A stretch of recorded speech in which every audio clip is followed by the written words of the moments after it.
تو دریا کو طغیانی نہ ملی ہوتی، وہ نہ آئے ہوتے تو موجوں کو روانی نہ ملی ہوتی، وہ نہ آئے ہوتے تو سورج کو شعاع نہ ملی ہوتی، وہ نہ آئے ہوتے تو پنج وقتہ نماز کا تصور بھی نہ ہوا ہوتا، اما وہ نہ آئے ہوتے تو رمضان المبارک کے 29-30 روزے میسر نہ ہوئے ہوتے، وہ نہ آئے ہوتے تو میرے دوستو جلسہ کے اوپر پیچھے سیرت النبی کا بینر نہ لگا ہوتا، اصلاح معاشرہ کا بینر نہ لگا ہوتا، میرے دوستو تعلیمی بیداری کانفرنس کا بینر نہ لگا ہوتا، وہ نہ آئے ہوتے تو ہاتھوں کو پکڑنے کی طاقتیں نہ ملی ہوتی، وہ نہ آئے ہوتے تو آنکھوں کو بینائی نہ ملی ہوتی، وہ نہ آئے ہوتے تو قرآن کریم کا نزول ہی نہ ہوا ہوتا۔ کہنے کی اجازت دیجئے، حبیبی کہتا ہے کہ وہ نہ آئے ہوتے تو رب کا پتہ بھی نہ ملا ہوتا۔ تیرے بوریے پہ سلام ہو کہ وقار تخت مٹا دیا، تیرے جھوپڑے پہ درود ہو کہ زمین کو عرش بنا دیا، تیرے فقر و فاقہ نے حل کیے ہیں معاشیات کے مسئلے کہ تیری غریبی نے ہم غریبوں کو زندہ رہنا سکھا دیا۔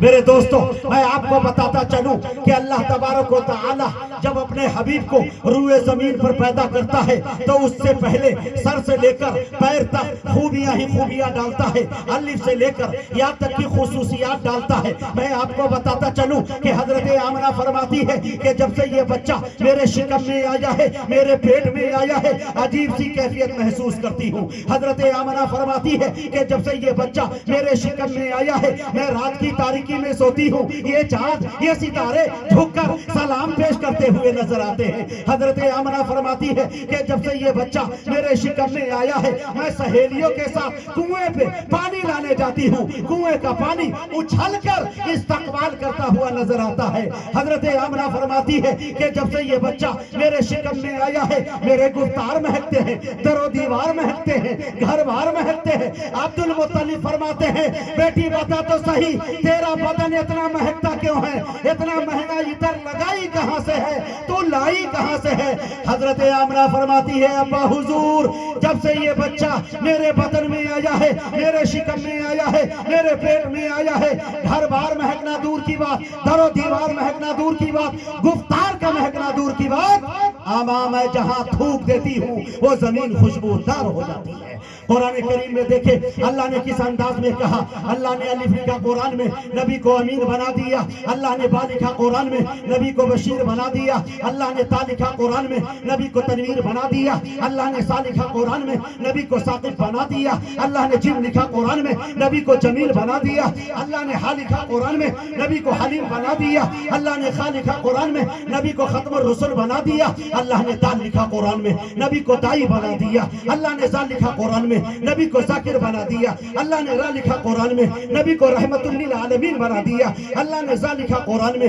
نبی کو زاہد بنا دیا، اللہ نے سین لکھا قرآن میں نبی کو سراج منیرہ بنا دیا، اللہ نے شین لکھا قرآن میں نبی کو شاکر بنا دیا، اللہ نے صاد لکھا قرآن میں نبی کو صابر بنا دیا، اللہ نے صاد لکھا قرآن میں نبی کو ضامن بنا دیا، اللہ نے تا لکھا قرآن میں نبی کو طارق و طاہر بنا دیا، اللہ نے زا لکھا قرآن میں نبی کو ظفر بنا دیا، اللہ نے عین لکھا قرآن میں نبی کو عابد بنا دیا، اللہ نے غین لکھا قرآن میں نبی کو غیور بنا دیا، اللہ نے فا لکھا قرآن میں نبی کو فاتح المکہ بنا دیا، اللہ نے قاف لکھا قرآن میں نبی کو قوی بنا دیا، اللہ نے کاف لکھا قرآن میں نبی کو کریم بنا دیا، اللہ نے لام لکھا قرآن میں نبی کو لعیق بنا دیا، اللہ نے میم لکھا قرآن میں نبی کو مسیح بنا دیا، اللہ نے نون لکھا قرآن میں نبی کو نذیر بنا دیا، اللہ نے واو لکھا قرآن میں نبی کو وائز بنا دیا، اللہ نے ہا لکھا قرآن میں نبی کو ہادی بنا دیا،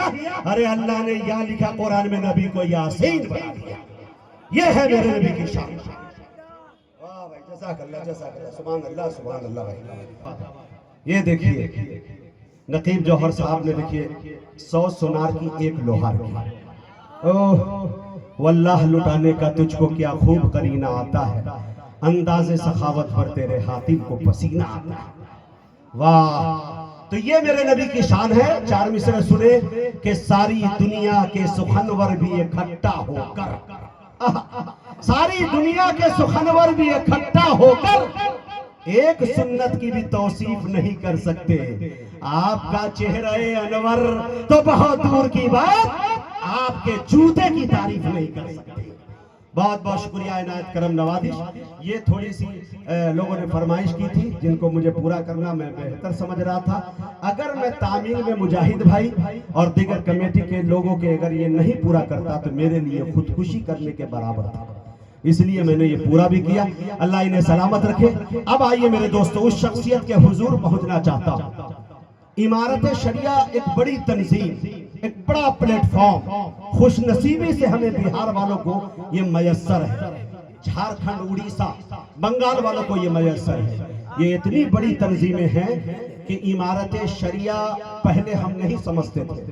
لیکن مفتی سعید الرحمان صاحب قاسمی استاذ الاساتذہ دیکھنے میں معمولی پتلے دبلے، لیکن ان کی شخصیت اتنی بڑی، اتنے صلاحیت کے حامل. اللہ وقت اتنی موٹی موٹی کتابیں حضرت نے لکھی ہے کہ دیکھ کر کبھی کبھی حیران میں رہتا ہوں. میرے دوستو کبھی وہاں جا کر دیکھیں تو قوم کا درد آپ کو سمجھ میں آئے گا کہ ہمارے معاشرے کے اندر کتنی برائیاں ہیں، کتنے خرافات ہیں، طلاق کس کس پوزیشن میں ہے، کیسے کیسے ہو رہا ہے. ان تمام تر مسائل کو میرے دوستو سلجھاتے ہوئے نظر آتے ہیں. لیکن امیر شریعت کے سامنے، ان کی نگاہوں کے سامنے عالموں کا ایک جمع غفیر تھا، ایک بھیڑ تھی اور وہ چاہتے. لیکن میرے دوستو متفقہ فیصلہ یہ ہو گیا کہ ناظم اگر کسی کو بنایا جائے تو جناب حضرت مولانا مفتی سعید الرحمان صاحب قاسمی کو. اور یہ ہمارے علاقے سہرسہ کے لیے خاص کر کے یہ خوش نصیبی ہے. اور مفتی صاحب کو میں نے دیکھا ہے کہ جس کرسی پہ وہ بیٹھتے ہیں اتنے عدل کے ساتھ کام لیتے ہیں، اتنی خاکساری کے ساتھ کام لیتے ہیں، میں نے کبھی نہیں دیکھا ایسا میری نگاہوں میں. اللہ تعالیٰ حضرت کو سلامت رکھے اور صحت کے ساتھ رکھے اور عمر طویل سے نوازے اور اسی طرح سے دین کی خدمت حضرت کرتے رہے. آئیے ہم بڑی تیزی کے ساتھ مسافت طے کرتے ہیں، پہنچتے ہیں وہیں پٹنہ پھلواری شریف امارت شریعہ. وہاں جا کے ہم دریائے سخن میں غوطہ لگا لیتے ہیں. غوطہ لگاتے ہی ایک صدف نکالتے ہیں. صدف کا جب منہ کھولتے ہیں تو اس میں ایک پیارے خطیب کا نام، ایک اچھے عالم دین کا نام، ایک اچھے ادیب کا نام، ایک اچھے مصنف کا نام نکلتا ہے، جسے دنیا خطیب ذی شان، ذی صلاحیت، ہر دل عزیز جناب حضرت مولانا مفتی سعید الرحمان صاحب قاسمی ناظم امارت شریعہ پھلواری شریف پٹنہ پر جا کر رک جاتی ہے. میں بڑے ادب کے ساتھ حضرت سے گزارش کر رہا ہوں کہ حضرت تشریف لائیں اور اپنی ایمانی، عرفانی، حقانی تقریر سے خابدہ قوم کو بیدار کرے. اس شعر کے ساتھ حضرت کا استقبال ہے کہ دلوں میں جستجو بڑھتی ہے اور تنویر ہوتی ہے، سبھی مردہ دلوں میں زندگی تحریر ہوتی ہے. ارے دلائل جب یہ دیتے ہیں تو عقل تنگ رہتی ہے. ہمارے شیخ کی کچھ اس طرح تقریر ہوتی ہے.